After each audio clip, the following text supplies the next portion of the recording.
from the betting capital of the world, giving raw and real breakdowns of mixed martial arts and recapping UFC events like no one else, with producer Martin on the ones and twos and combat sports betting expert Effie.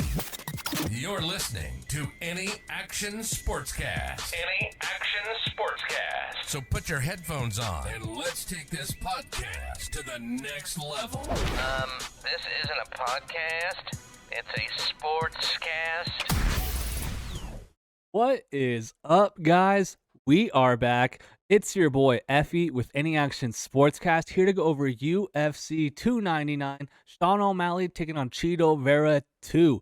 Now, this card is so stacked, guys. 100% without a doubt the most stacked fight card of the entire year so far. From the prelims to the main card, this card is stacked, man. So many bangers, so many good fights, and we have to address the elephant in the room, guys. We are down 14 units so far on this year. We're minus $560 betting on the UFC. We're coming off another negative week last week. So we have to get it right. We have to get this money train going in the right direction. And I'm going to need your guys' help, man. Give me your picks in the comments. Let me know who you have on these fights. Because I'll be honest, guys, about 6 or 7 of these fights this week can go either way. So a ton of high-level fighters, a ton of high-level fights. I am super excited. We are spoiled as fight fans. One of those where the pay-per-view week just flies by. You're looking forward to the fights. Without any further ado, let's get right into the card.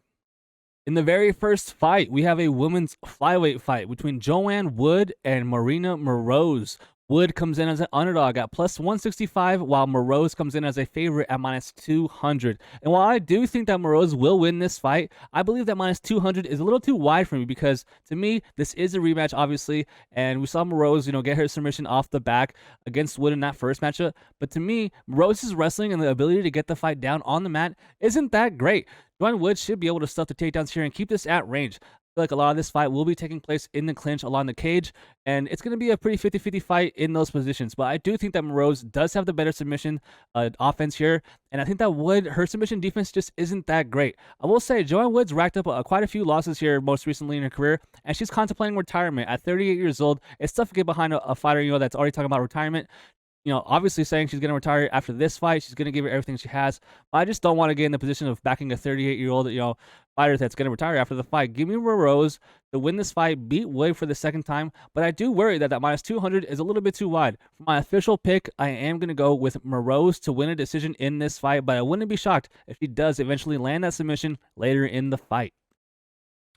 And up next, we have CJ Vergara taking on Almabaev. Varara comes in as a massive plus 340 underdog. He's fighting Almabaev, who comes in as a massive minus 440 favorite. Now, this is a pretty easy fight to break down, because Asu is going to try to grapple here. This guy right here on the right from Kazakhstan is going to try to wrestle, trying to get Vergara down, and going to try to submit Vergara. And that's where I think he will have success. Vergara is a pretty decent fighter, man. He's not a bum. He's not a scrub. I'm not out here thinking he's going to get cut with a loss or really bad-mouthing this guy. I'm semi-impressed by Vergara. He's pretty well-rounded, pretty good striking. I would favor the striking here for Vergara in this fight, but the grappling is just too much for me. I think Almabaev will succeed in getting Vergara down. I really like Almabaev's game. He's also super well-rounded, but I really like his grappling. He's very fast at passing guard and getting to good positions. And Vergara, to me, the big thing, the big red flag for me in this fight is that on his get-ups, he gives up his back all the time. He likes to post with all fours, get to his feet, and get up from there. But I think that if he gives up his back to someone like Almabaev's going to take it, and he's going to submit him short after. But at minus 440, I mean, that's crazy, crazy wide. I believe he's the biggest favorite on the entire card, and rightfully so, because I just think that submission offense is just too much for someone like Vergara here. And I hate the tendency he has of giving up his back, trying to get out of off from bottom. So give me Almabaev to win a submission here. I know that's kind of a square pick, but I think that he does eventually get that back and get that submission in round 2. And up next, we have I don't know what to call this. We have the Cuban Missile Crisis. Robelis, the big boy, taking on Josh Parisian. Now, the Cuban Missile Crisis comes in at 4-0, undefeated at minus 420 on the money line. He's fighting Josh Parisian, who comes in at plus 310 on the money line. Now, right there, you heard me say he's only 4-0, man, and this guy has fought absolutely nobody. It looks like this guy is fighting, guys, in the middle of their Uber shifts. It's kind of crazy, but the thing about him is you can watch his entire MMA career in about a minute, less than that, actually. If you were at a red light in traffic right now, you can look up his highlights, and you can watch his entire fights because he's putting people to sleep, guys. Look at this. He's getting knockouts in like 11 seconds, 20 seconds, 21 seconds, 4 seconds, 3 seconds, and 12 seconds. That's insane. And yeah, man, so the thing with him is he's, I think, the bronze medalist in Taekwondo in the Olympics for Cuba. Already has combat experience before, but in MMA, he's unproven 100%. We don't know if this guy can get up if he gets put on his back. We don't know how he's going to look if he gasses out past that first round. But I do know that Josh Parisian on the right-hand side here is not good at fighting, guys. This guy is going to lose, probably get cut from the UFC. I think he's way slower than Robelis in this fight. And another thing, Robelis is 6'7" with an 87-inch reach. That's absolutely absurd, man. That's unreal. If he was in the apex, he could reach both sides of the octagon. I feel like this is crazy. 6'7", absolutely no room to work with this guy if you're his opponent. And I think that Robelis really catches him here early in this fight, and he gets another under 1 minute knockout. I think that Josh Parisian 100% is a better grappler. Honestly, kind of sounds crazy, but probably the more well-rounded overall MMA fighter because I have seen Josh Parisian wrestled. I've seen him get out-wrestled by someone like Dontel Mays. And real quick, guys, if you've ever seen that highlight of Josh Parisian getting his face humped by Dontel Mays, you would probably assume that guy never fought in the UFC again. So give me Robelis here, the Cuban Missile Crisis, to knock this guy out, Josh Parisian, in that very first round. But if it doesn't, if it gets extended, that could get interesting. At minus 420, I get it, man. The books expected this guy to absolutely knock this dude's head off, and I think it happens. Give me Robelis, the Cuban Missile Crisis, knock out Josh Parisian in round 1. Moving right along, we have Philip Linds taking on Ion Cutelaba. Philip Linds, I believe, comes in as a minus 110 underdog, or sorry, pick'em, and Ion Cutelaba as well on the money line at minus 110 pick'em. This is a rematch. He got rebooked, I believe, on fight day. Linds 5 months ago got pulled by the UFC doctor. The fight got canceled, and I'm honestly not that interested in this fight. It sounds tough to say, but if you have to get a smoke break, you have to walk your dog. You probably pick this fight to do it. Ion Cutelaba, we all know this dude has probably about 4 minutes of gas, and he's going to gas out after that first round, and he's going to look bad after those first 5 minutes go by, whereas Philip Linds, 38 years old, and he had way more success pre-UFC than he has inside the UFC. I figure this fight is a pretty evenly matched fight where Ion Cutelaba is going to look like $1 million in the beginning of this fight, but as it goes, he's going to fade. I'm going to pick Philip Linds to win this fight, but this by far is my least confident pick, my least confident read, and the fight that I honestly care least about. So give me Philip Linds to win this fight via decision. And up next, I care a lot about this fight. This one's going to be a banger, man. This one is so good. We have Mikel Pereira coming on, taking on Mikel Oleksiejczuk. Mikel Pereira comes in as a minus 140 favorite. Mikel comes in as a plus 115 underdog. Now, I'm going to side with Mikel Pereira in this fight. It's going to be close, man. I don't blame anyone out there for taking a shot on Mikel here as the underdog. I believe the line has come down. He was a bigger underdog earlier in the week, and now money's coming in on him. And I get it, man. With Mikel, I say every time I see him fight, I've seen this guy in the gym all the time. And it's so crazy because he's always on the treadmill or doing some sort of cardio. It's funny that he's missing weight at 170. Because to me, I was like, how is this guy ever going to make weight? Like, no shot. He's huge. This guy's enormous. And then obviously now he's moving up to 185. And it's going to be his second fight in the new weight class where I think he will have a lot of success because, guys, when I met him, he was huge, guys. He was fighting at 170, just wearing the sauna suit on the track, running, trying to get the weight off. And I'm just like, man, that dude, like, his whole camp has to be just losing weight. It's crazy. But as far as the actual skill set and how they actually fight, Mikel Pereira is a striker.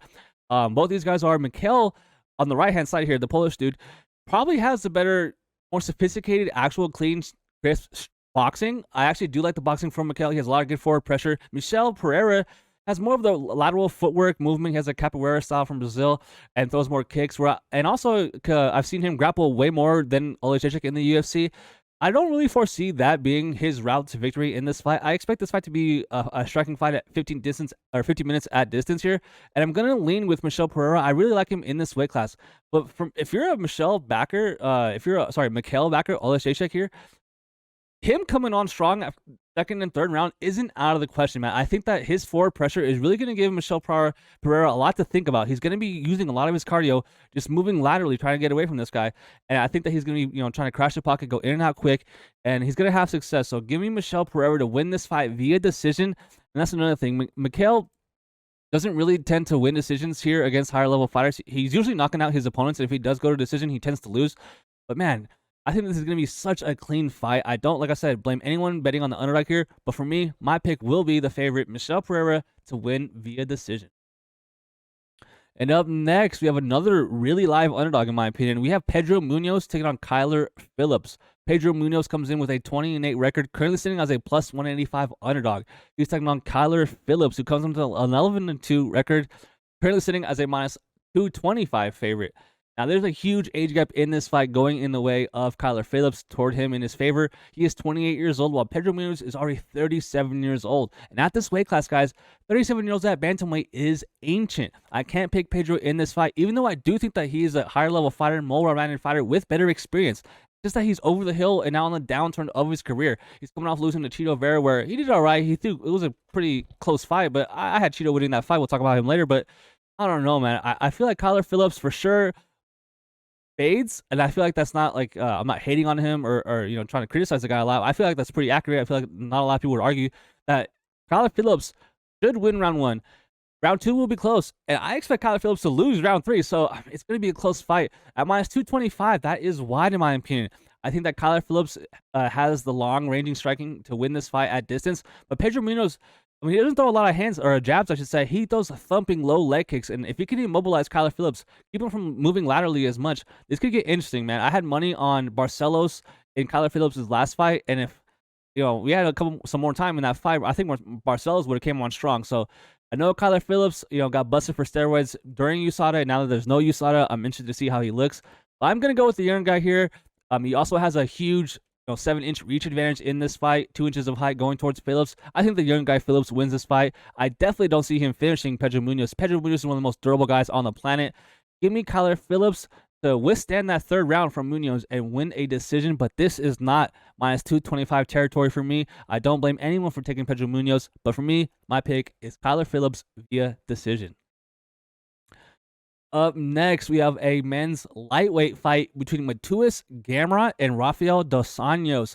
Gamr comes in as a massive minus 355 favorite, and while on the other side, the veteran Rafael dos Anjos comes in as a plus 280 underdog. I'm going with Matias Gamr in this fight. I'm doubting Rafael dos Anjos, man. He's 39 years old, fighting at 155, and he's doing the thing where he's going up and down and up and down. You can't do that, man. It's bad for your body. It's bad for your health.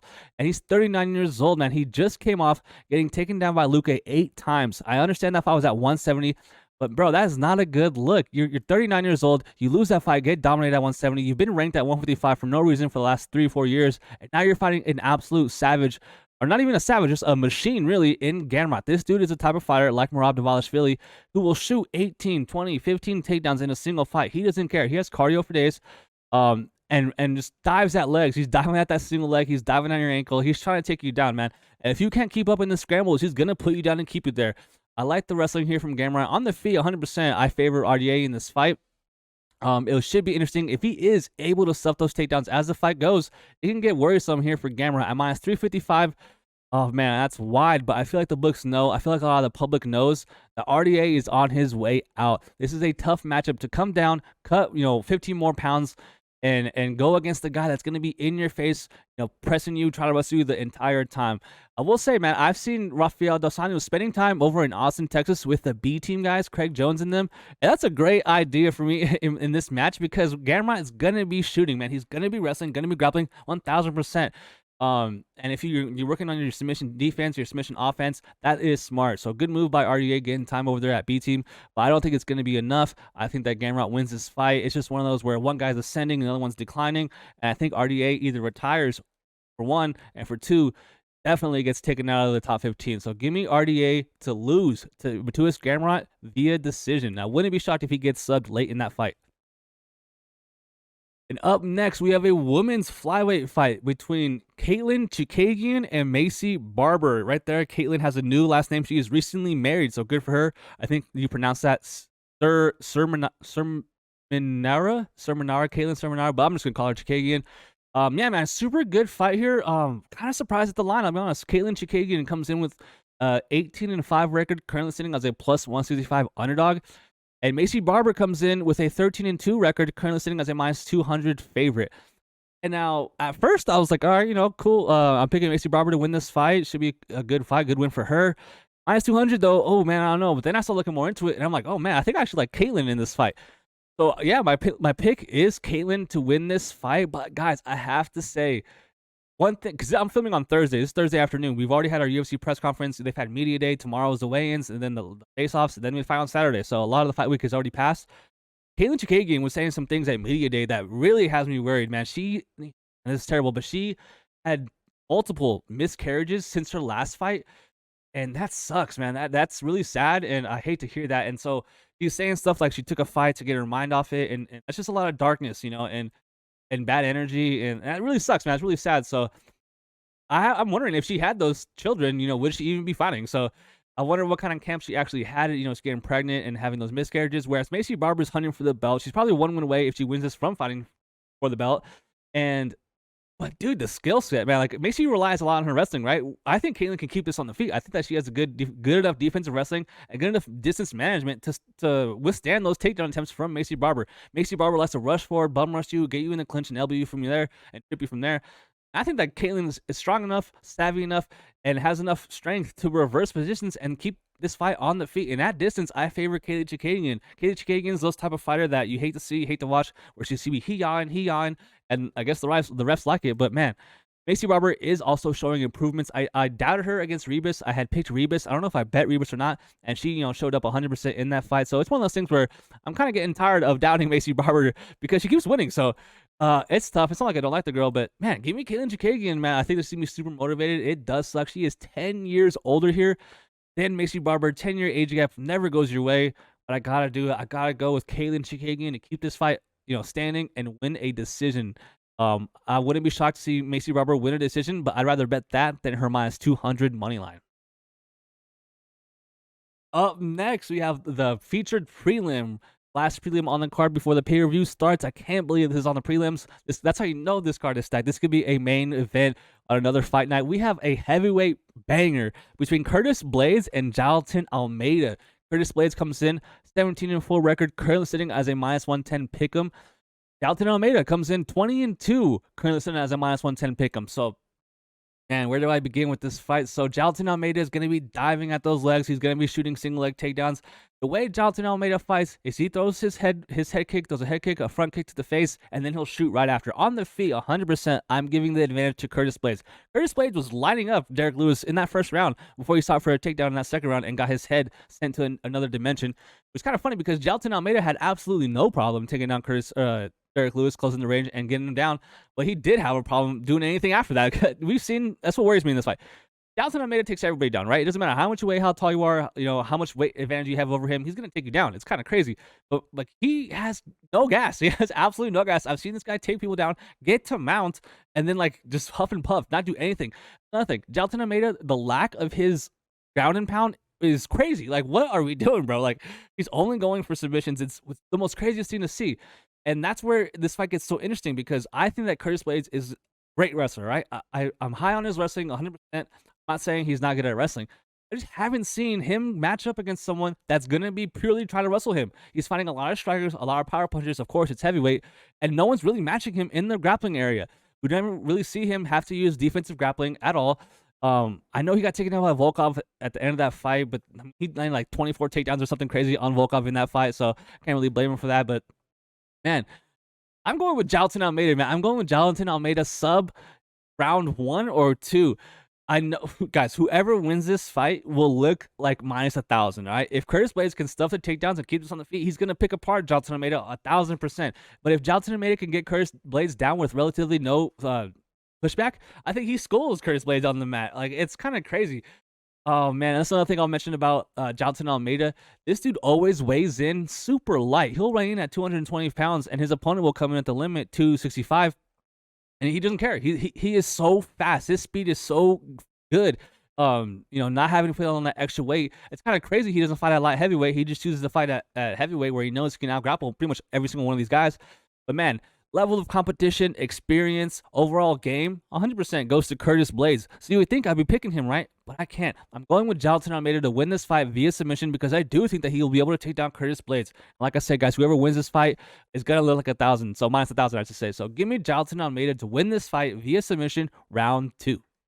And now it's time to dive into the pay-per-view portion of UFC 299. And like I said earlier in the video, guys, do me a favor, leave a comment. Let me know who you have in these fights, because I'll be honest, the next 5 fights, in my opinion, can go either way. So I'm super looking forward to hearing what the chat has to say in the comments. Let me know if you're going against me or with me on these picks. Man, I think these fights are so close, and I can't wait to watch them. So in the very first fight of the pay-per-view at UFC 299, we have Petr Yan taking on Song Yadong. Petr Yan comes in with a 16-5 record, currently sitting as a -125 favorite. He's taking on Song Yadong, who comes in with a 21-7-1 record, currently sitting as a +105 underdog. So right there on the screen, you can see earlier in the week, Petr Yan was -140, Song Yadong at +120. Money coming in on Song Yadong here, pushing him all the way down to +105. And people are doubting Petr Yan, but not me, man. I'm going with the Siberian Petr Yan to win this fight. But bro, it's going to be a close fight. So, you know, I feel like a lot of people are doubting Petr Yan because how bad he looked against Merab. But even before that, man, he lost to Sean O'Malley. He lost to Aljamain Sterling, beat Corey Sandhagen. Before that, lost to Sterling again. So ever since getting that disqualification against Aljamain Sterling, his career is really taking a weird path, man. 1-4 in his last 5 fights. I can't believe I've ever be sitting here talking about that for Petr Yan. But he's a very good, sophisticated striker with good fight IQ. But he starts slow, man. We'll talk about it in the main event. But Petr Yan almost always loses round 1. It's crazy. Sometimes even round 2. He just takes rounds off, and it hurts him, man. This is going to be a 3-round fight, so he doesn't have the luxury of doing that, man. In 5-round fights, it's a little less, important. But, bro, at 3 rounds, you lose that first round, you need the next 2 or a finish, or you're going to lose the fight. Man, Song Yadong, on the other hand, very good striker, man. Very powerful, and he reminds me of Dricus du Plessis, where he just seems like his strength is crazy, man. He is being able to make people react very badly to his strikes. I know right there you see he lost to Corey Sandhagen, his only loss in his last 5 fights. But that was actually a close fight where I thought Corey Sandhagen was going to be able to pull away in that fight. It got stopped because he got elbowed in the head and got cut open. But, man, he actually impressed me in that fight. After that, beat Ricky Simon, and after that, beat Chris Gutierrez. Now, the Chris Gutierrez fight wasn't as impressive as I wanted it to be, but Ricky Simon, pretty good fighter at that time, had pretty good momentum, and he went out there and knocked them out as well, just like his coach did, Uriah Faber, years ago. And that is another interesting angle on this fight. Petr Yan actually slept Song Yadong's coach years ago, Uriah Faber. He slept him bad. So I know Song Yadong is going to want to avenge his coach here in this fight, and it should play out relatively close, man. I believe that Petr Yan starts slow, and that hurts him in this fight. But against strikers, pure strikers, that's where he shines, man. I think that he's a more accurate striker in this fight. Song Yadong, in my opinion, does have good, respectable power, and he will be in the pocket throwing back heavy against Petr Yan. He is not a scrub. This is a perfectly matched fight. And I know Petr Yan has fallen on tough times lately, but dude, I think he shows him levels in this fight. I am not losing faith. Give me Petr Yan to win a 3-round decision. I think it's going to be a tactical performance. And, man, it might be smarter to bet Petr Yan live after he loses or just drops that first round. It's absolutely crazy, his tendency to do that.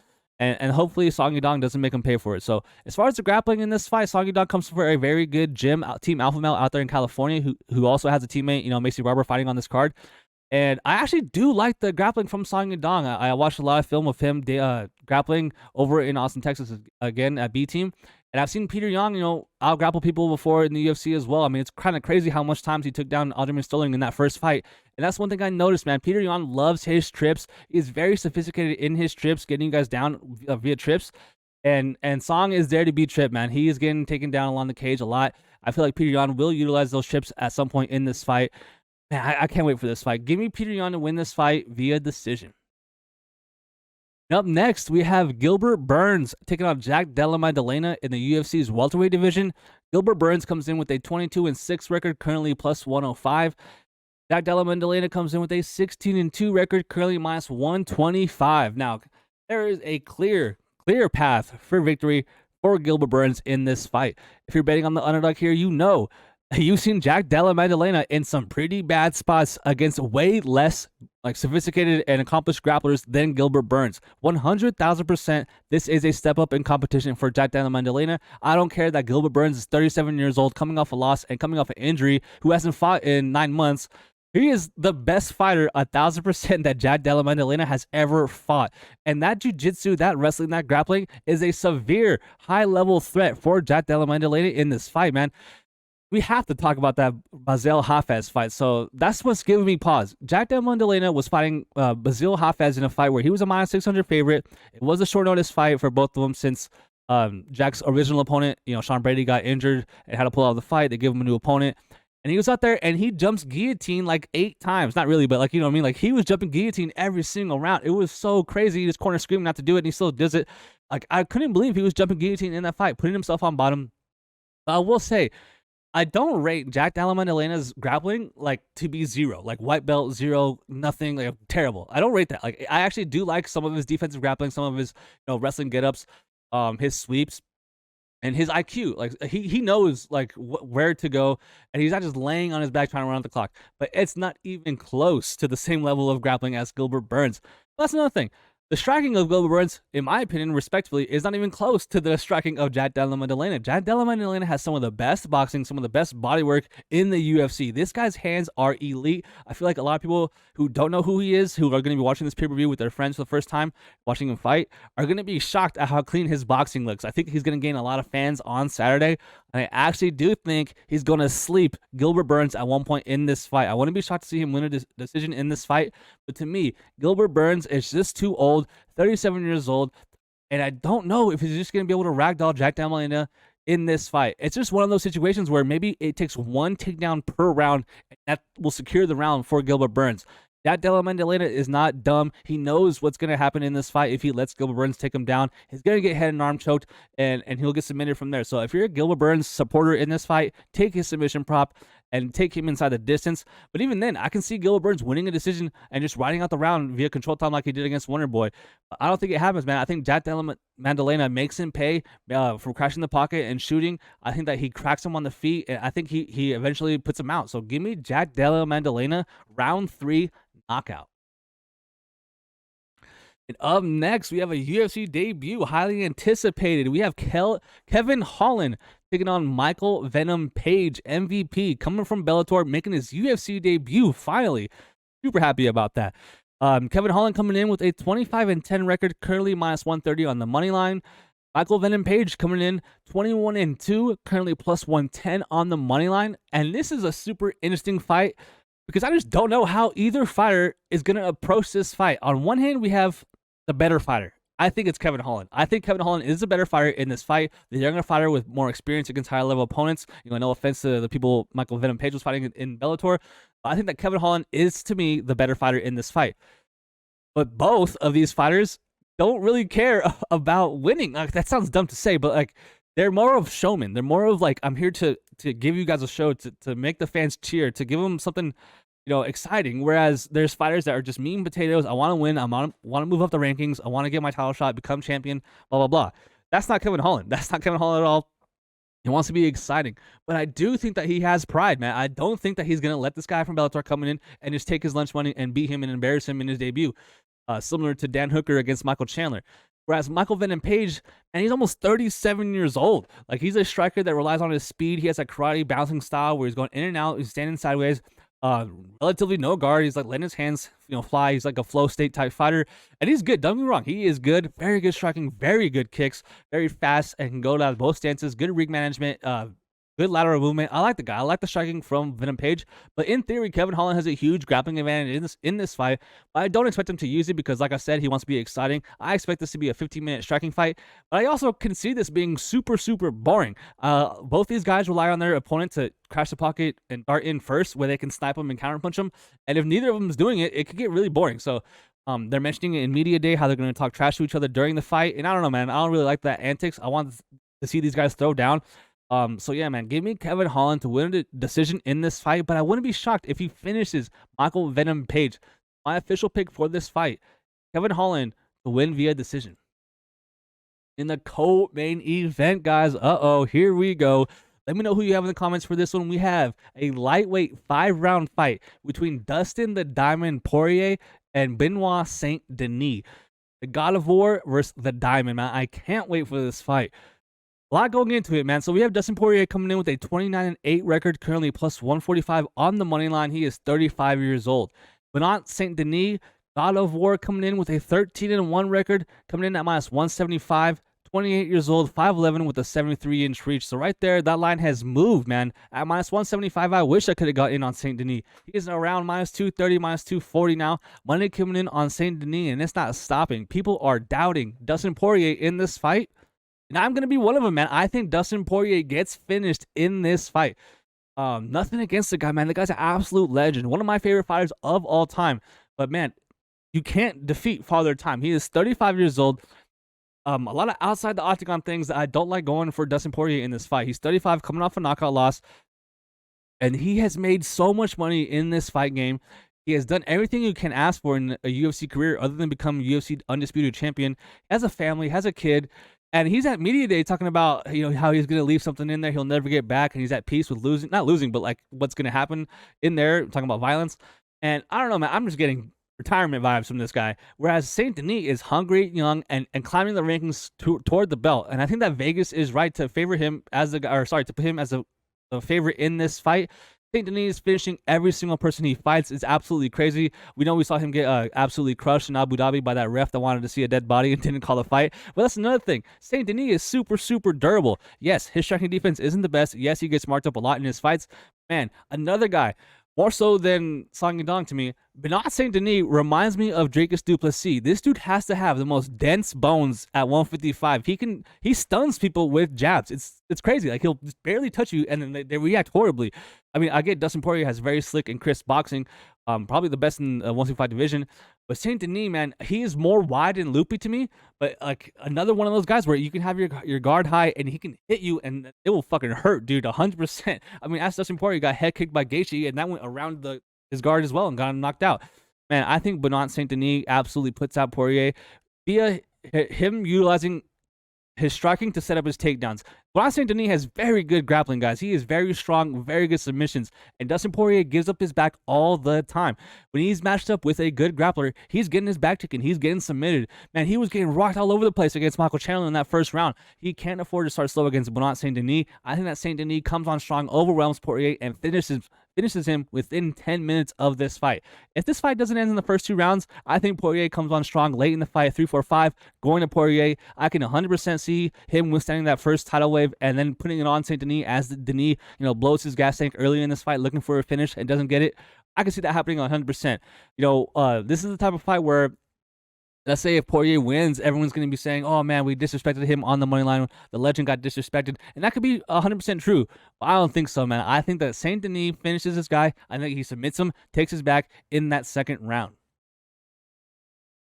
And the main event, guys, do me a favor, hit that like button, hit that subscribe button. Let me know who you have so far on the card and who you have on this fight, because we have the champion, Sean O'Malley, taking on Marlon Chito Vera, a rematch.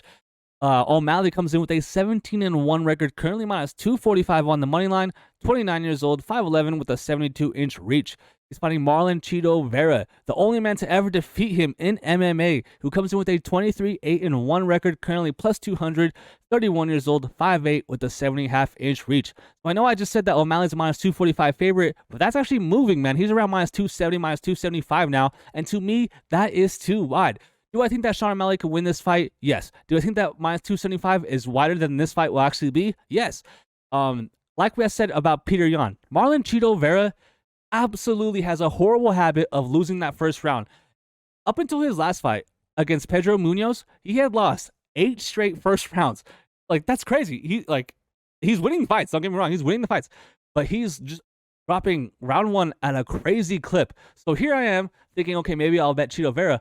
But even then, why wouldn't I just wait live after he loses that first round, right? I'm probably going to get a better number after Sean O'Malley already has 1 round in the bank. But I will say about this, guys, Sean O'Malley also kind of started slow as well. If you watch that the Aljamain Sterling fight, that was a super boring first round. Definitely, obviously, was worried about the takedowns from Aljamain Sterling, where he won't have to worry about that here with Chito Vera, completely different style of fighter. Man, it's not like Sean O'Malley is going to come out here and land 50 strikes in that first round. I don't see it. I see Sean O'Malley, trying to keep his distance, trying to snipe his shots on Marlon Vera, trying to, snipe him at range. And he should have success doing it, man. If you watch that Corey Sandhagen fight with Chito Vera, I don't know how you can have a lot of confidence in Chito Vera in this fight. My pick is Chito Vera to win via knockout in round 4.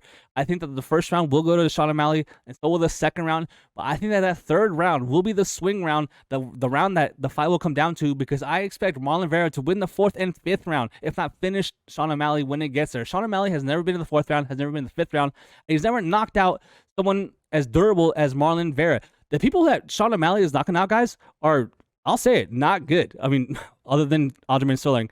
No offense to Aljo, sorry, my bad. But I mean, that was a great shot. I'll never take anything away from the Aljamain Sterling knockout. But before that, guys, look.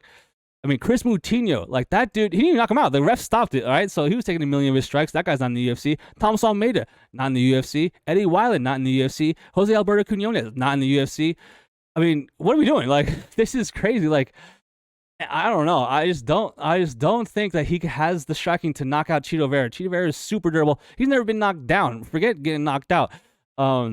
Man, I think Chito Vera gets him. I think he melts him late in this fight. I think he gets rounds 3, 4, 5. I'm going with the challenger, man. Give me Marlon Chito Vera to win this fight. And it was funny. I was talking to my buddies. I was like, dude, I'm done. I'm done doubting Sean O'Malley. I'll never doubt him again. But here I am, 2 days later, picking Marlon Chito Vera. So let me know who you have on this card, guys. I'm super excited, man. One of the most, excited I've been for a fight really ever since we've done our channel. So thanks so much for watching, guys. Really appreciate it. Let me know who you have on these bets, or these picks. And good luck on your bets, man. I know I need it. So I'll see you guys next week. Peace.